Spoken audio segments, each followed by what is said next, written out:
இங்கே நாங்கள் பேசப்பட்ட விடயம் என்னென்றால் உலக வாய் சுகாதார தினம்.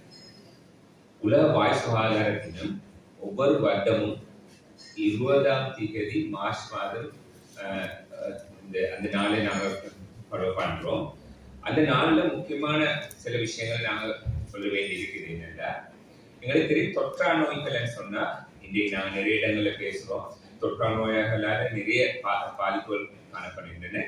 உலகத்தில் உதாரணமாக மென்டல் ஹெல்த் டிசீஸ், அதாவது மனநோய் சம்பந்தமாக 967 மில்லியன் மக்கள் பாதிக்கப்பட்டிருக்கிறார்கள். அதே போல ஹார்ட் சம்பந்தமாக, அதாவது நாங்கள் சொல்லுவோம் கார்டியோவாஸ்குலர் டிசீஸ், அது சம்பந்தமாக 522 மில்லியன் மக்கள் பாதிக்கப்பட்டிருக்கிறார்கள். அதே போல சீனி வியாதியால 460 மில்லியன் மக்கள் பாதிக்கப்பட்டிருக்கிறார்கள். அதே போல புற்றுநோயினால 65 மில்லியன். ஆனாலும் இந்த வாய் சம்பந்தமான நோய்களினால 3500 மில்லியன் மக்கள் பாதிக்கப்பட்டிருக்கிறார்கள். உலக சனத்தொகை அன்னளவாக 50% மக்கள் இதனால் பாதிக்கப்பட்டிருக்கிறார்கள்.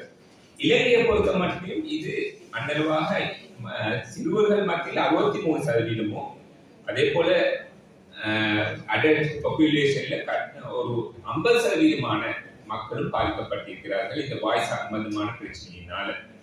இதற்கான முக்கியமான காரணம் என்ன? இதுக்கு பல காரணங்கள் இருந்தாலும் நாங்க முதல் 3 முக்கியமான காரணங்களை சொல்கின்றோம். முதலாவது, நாம் 2 தடவை பல்லு தீட்டுறது, ஒரு நாளைக்கு 2 தடவை பல்லு தீட்டுறது முக்கியமான ஒரு கண்ட்ரோல் பண்ண முடியுமான ஒரு காரணம். அது நாங்க செய்யலன்னு சொன்னா இந்த வாய் சம்பந்தமான நோய்கள் வரதுக்கான முதல் முக்கியமான காரணம். 2வது, புளோரைட் சம்பந்தமான நாங்க சொல்லுவோம், அது புளோரைட் சம்பந்தமான டூத் பேஸ்ட் பாவிக்கிறது. அப்படி பாவிக்காம விட்டாலும் இதை போல நோய்கள் வரதுக்கான முக்கியமான காரணம். 3வது முக்கியமான காரணத்தை நாங்க சொல்லுவோம், இந்த சீனி சம்பந்தமான உணவுகள் சாப்பிடுதல், சுகர் இன்டேக் கூடவா காணப்படுதல். இது 3 முக்கியமான ரிஸ்க் ஃபேக்டர்ஸ் சொல்லுவோம் இந்த வாய் சம்பந்தமான நோய்கள் வரது. அத்துடன் நாங்க சொல்லுவோம் வாய் புற்றுநோய் சம்பந்தமாக. இந்த வாய் புற்றுநோய்க்கு முக்கியமான காரணி என்னன்னு சொன்னா நாங்க சொல்லுகிறோம் புகையிலை அல்லது வெற்றிலை பாவனை.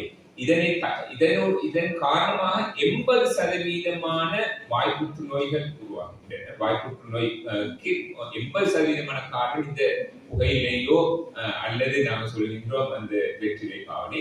இதுகளை நாங்க இந்த குறைப்பதின் ஊடாக எமக்கு இந்த வாய் சம்பந்தமான நோய்களை குறைக்கலாம். இந்த ஆண்டின் எமது இந்த 20ஆம் தேதி நாங்கள் இந்த வாயின் மகிழ்ச்சி வாழ்வின் மகிழ்ச்சி என்ற தீவினூடாக தான் நாங்கள் கொண்டாடுகின்றோம் சொல்லி, இது சம்பந்தமாக எமக்கு இருக்கின்ற இந்த ரிஸ்க் ஃபேக்டர்ஸ், அதாவது வரக்கூடிய காரியங்களை குறைப்பதற்கு எல்லோருக்கும் கண்ட்ரிபியூஷன் பங்களிப்பு தேவை.